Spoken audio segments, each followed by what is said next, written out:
Hi hello welcome to post 360. నేను మీ Murali Rapalli. Jani master case మనందరికీ తెలిసిందే. ఎవరైతే తన అసిస్టెంట్ కొరియోగ్రాఫర్ ఉందో తనే జానీ మాస్టర్ మీద కేసు పెట్టడం జరిగింది. తను మైనర్గా ఉన్నప్పుడే తనని శారీరకంగా లోపరుచుకొని ఇప్పటి వరకు తనని వేధిస్తున్నాడంటూ చాలా ఆధారాలు పోలీసులకు సబ్మిట్ చేయడమే కాకుండా ఇటు ఫిలిం ఛాంబర్లో కూడా సబ్మిట్ చేసింది. సో అటు ఫిలిం ఛాంబర్ నుంచి కొరియోగ్రఫీ యూనియన్ నుంచి జానీ మాస్టర్ని తీసేయడం జరిగింది. అంతేకాకుండా జనసేన పార్టీ నుంచి కూడా తీసేయడం జరిగింది.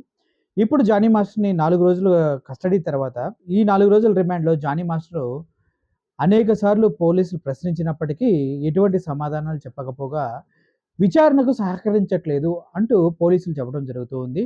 తను ఏదడిగినా కూడా నాకేం తెలీదు, నేనేం చేయలేదు, ఆ అమ్మాయే నన్ను ట్రాప్ చేసింది, తనే నన్ను లోపరుచుకుంది, తన అసిస్టెంట్‌గా నేను రమ్మనలేదు, తనే నన్ను వేడుకొని నా దగ్గర అసిస్టెంట్‌గా చేయడానికొచ్చింది అంటూ పొంతనలేని సమాధానం చెప్పడం జరిగింది. ఎందుకంటే గతంలో చాలా ఇంటర్వ్యూస్‌లో చెప్పడం జరిగింది. నేనే వెళ్లి ఆ అమ్మాయి ఆ కళ్ళు చాలా బావుంటాయి. ఆ అమ్మాయి దగ్గరికి నేనే వెళ్లి నా దగ్గర అసిస్టెంట్‌గా జాయిన్ అవ్వమని చెప్పాను.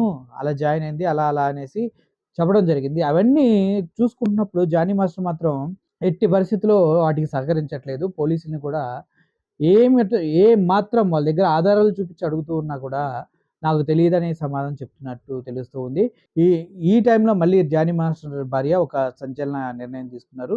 ఫిలిం ఛాంబర్‌లో మళ్ళీ ఎవరైతే బాధితురాలు ఉందో ఆవిడ పైన కంప్లెయింట్ చేయడం జరిగింది. నా భర్తని లోపరుచుకొని నా దగ్గరికి రాకుండా చేసేది. అలా నన్ను చాలా బాధించింది. నేను 5 సంవత్సరాలు టార్చర్ అనిపించాను ఆ అమ్మాయి వల్ల. చివరికి నేను ఆత్మహత్య చేసుకునే దాకా నన్ను తీసుకెళ్ళింది ఆ అమ్మాయి. ఇప్పుడు ఆ అమ్మాయిపై నేను కంప్లెయింట్ చేస్తున్నాను. దయచేసి మీరు ఆ అమ్మాయి పైన కంప్లెయింట్ తీసుకోండి. ఆ అమ్మాయి వల్ల మా జీవితాలు నాశనం అవుతున్నాయంటూ ఆ అమ్మాయి reverse complaint, Jani master wife reverse complaint చేయడం జరిగింది. ఇది ఆల్రెడీ ఫిలిం ఛాంబర్ సభ్యులందరికీ తెలుసు. జానీ మాస్టర్ ఏం చేశాడు, ఆ దగ్గర ఉన్న ఆధారాలు ఆ అమ్మాయి సబ్మిట్ చేయడం జరిగింది. సో, ఇప్పుడు జానీ మాస్టర్ భార్య ఇచ్చిన కంప్లెయింట్ తీసుకుంటారా లేదా అన్న విషయాన్ని ఆలోచించాలి. అండ్ వన్ మోర్ థింగ్ ఏంటంటే లవ్ జిహాదీ ఆ అమ్మాయిని లవ్ జిహాదీ పోస్కో చట్టాల కింద చాలా సార్లు జానీ మాస్టర్‌ని పోలీసులు అడిగినప్పటికి కూడా తనకి క్లారిటీగా తను ఏ విషయాన్ని క్లారిటీగా ఒప్పుకోవట్లేదంట. అన్నిటికన్నా మించి ఇప్పుడు తనని మీరు మతం మార్చుకొని పెళ్లి చేసుకోమని అడిగారా? లేదా అంటే, లేదు నన్నే పెళ్లి చేసుకొని ఆ అమ్మాయి మతం మార్చుకుంటా అని చెప్పింది. అంటూ రిమాండ్‌లో క్వెషన్స్ అడుగుతూ ఉన్నప్పుడు పోలీసులతోటి జానీ మాస్టర్ చెప్పినట్టుగా తెలుస్తుంది.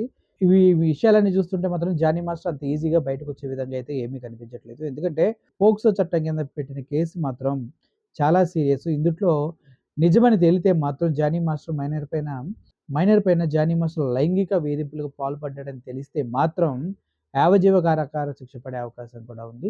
చూడాలి ఏమవుతుందో. ఈరోజు కోర్టులో సబ్మిట్ చేశారు జానీ మాస్టర్‌ని. కానీ ఎటువంటి ఉపయోగం లేదు. కలవడానికి తన భార్య కూడా ఎళ్ళింది. జానీ మాస్టర్‌ని వాళ్ళ భార్య కూడా కలిసింది. వాళ్ళిద్దరూ ముద్దాడుకున్నారు. చేతులు పట్టుకొని నడుస్తున్నారు. చివరికి పోలీసులు తనని మళ్ళీ రిమాండ్‌కి తీసుకొని వెళ్ళటం అనేది జరిగింది.